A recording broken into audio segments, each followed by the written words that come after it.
This is the continual evolution of the East Coast beat. This is Mermaid. Hey, Mermaid. You want to go outside? Huh? You want to go outside? 1 second. Come on.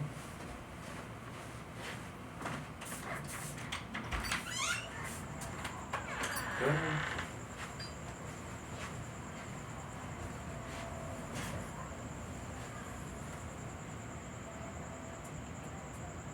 You want to go? Go.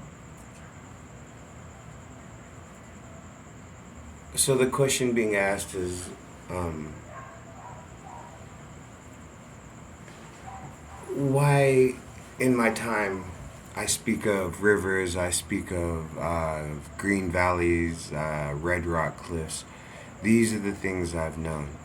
I noticed that as a kid, my dad was in the military and we would do a lot of driving. And, sometimes between bases, we drive from country, we'd start in one country and end in another. So I was used to traveling these long distances, and so I naturally started to gravitate towards older, more eternal things like rivers and the sacred 1,000-year-old tree and mountains, just rock, that's piled itself a mile high over 300,000 years. I still appreciate the beauty of youth. I had it once. I appreciate the energy of life. I love it when I sing and dance and when I can move my body without pain and when I feel that I'm expressing outwardly more than the burdens of regular day life. I think grace. Sometimes I feel that I live a graceful life. I feel that because of the trials and tribulations I've been in and how I chose to handle them, I could have done this, I could have done that. I did what I did, and today I will walk gracefully.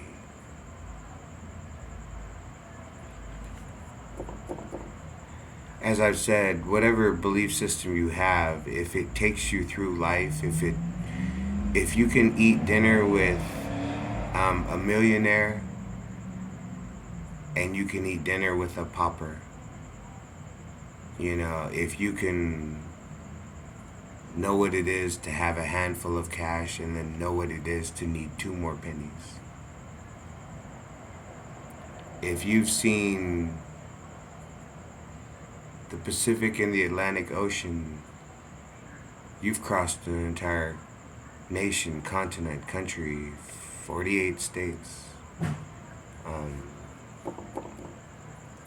if you get to live in the mountains, if you get to live on the coast, if you get to live in the desert, these are the, the stories of our lives. When we close our eyes and we imagine home, what do we think of first? Is it a street? Is it a house? Is it a tree? Is it a mountain range? Was it the flight coming back when you were 13 years old from your aunt's house? How do you imagine home? And then some people travel the world and they take that with them. Home is this. Home is no farther than how far they can walk that day, how far they can, where their bus is going to take them that day, where their plane is going to take them that day. You know, home is as eternal as a breeze. Home is in the breeze.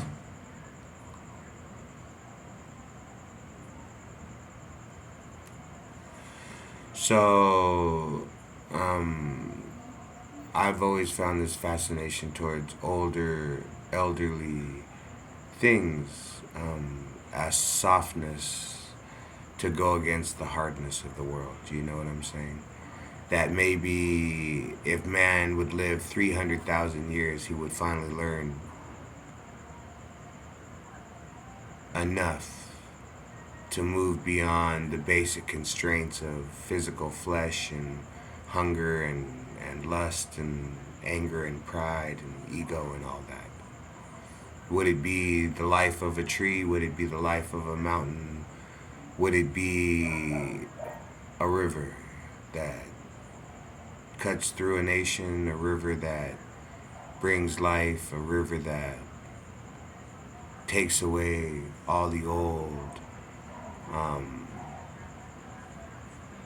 you know, a river that sweeps the shore, you know.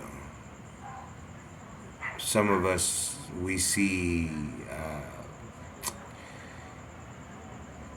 Maseratis and we want, you know. Some of us, we see Harleys and we want. Some of us, we see tattoos and we want. Some of us, piercings and we want. You know, some of us see a picture of a Scottish Highland, you know, and an old half fallen apart, you know, cottage, and we want. That's how it goes. You know, in my time I say this, in my time I say that. I say words that are meant to hurt and cut and bruise because, you know, hey, I was born in ignorance. I didn't know those words. Somebody said them to me first, and then now they are a part of me. But if I could tell you at the same time, hey, rather than sitting here yelling at you at the bus stop because, you know, you smell like you've slept in your own urine for 3 days, I'd rather that we meet in the Scottish Highlands, you know, as you were coming out of your cottage, you know, after shaving your face, you know, in the morning. I'd rather, but hey, here we are at the bus stop and it smells like you slept in your urine for 3 days. So I'm gonna not try to get upset. I'm gonna sit on the other side of the bus and then I'm gonna put my headphones on and I'm gonna realize that that is what we fear. If I think if aliens came down to the earth and they started an all-out war with us, we might at first fear, but I think we would fight back. I think what man truly fears is losing his mind, is losing his self. So when we see somebody just sitting there smiling at you, you know, with piss stains all over himself, you think to yourself, that could be me. You know, and it's not free, you know what I'm saying? So when they say that, when someone gets angry at you, it's because they see the weakness in themselves. Sometimes you have to realize that you too would see that as a weakness. So you have to correct yourself on the spot if you can. You know, that's why, like I said, I think man fears losing his mind. I think man fears losing his soul, and then once he loses his soul, he loses his mind. And then he's, what? Mindless meat just walking the streets, you know. And man sees that in a stranger causes him to think one way. But when man sees that in the kid he used to go to elementary school with that came over to his house for his birthday, he starts to see it a different way. You know. In today's society, I don't know if they use the word, but it used to be a pariah. No one wanted to be a pariah. You know what I'm saying? So, when at a certain age, people were intaking and, you know, feeding themselves, there were, whatever it was alcohol, tobacco, pills, porn, parties, cutting yourself, tattoos, whatever it was. When you started going down that road, you were feeding yourself. Now, at a certain point, you know, either the road becomes so rocky and twisted and turned that you flip your car over and you know, you end up in the hospital, or you make it. Now, at a certain point, you may think to yourself, I want to discontinue this route. If you do, you do. If you don't, that's because you never finished the whole thing. Some people are born with blue eyes and some people are born with brown eyes. And does it affect who you are? Yes, it does. Does the color of your skin affect who you are and how people treat you? Yes, it does. Does how you dress? Yes, it does. And as a man loses his own sanity, as a man loses his soul, people fear him. As a man loses his sanity, they fear for themselves. You know, things you learn along the way. So, my whole life, I've seen the river. I've seen the rain. I've waited for the lightning.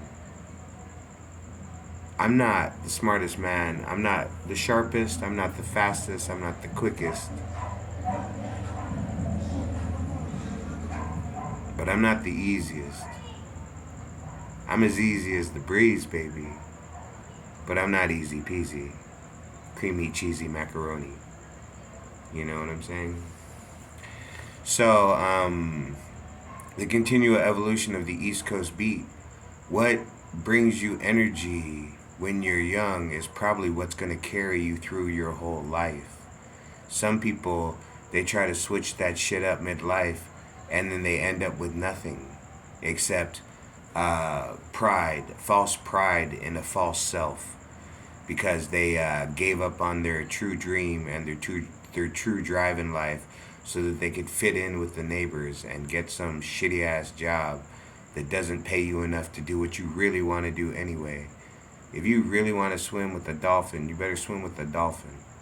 If you really want to make $19 million before you're 25, then make $19 million before you're 25. You know what I'm saying? I'm not saying either way is better than the other. I'm just saying if when you were 5 and 6 and 9 and 13, if you kept having this thought, then you should really go for that thought. That's all I can really say about life. And if that thought leads you against society, the word is pariah, and nobody wants to be that. What can I say? Compassion, brother. I've been hunted myself. You know what I'm saying? But at the same time, don't make me raise my shield and my sword, you know, to defend myself from you. You know what I'm saying? Because I, as an outsider, would be the first to let you pass. You know what I'm saying? So just consider that. The East Coast beat.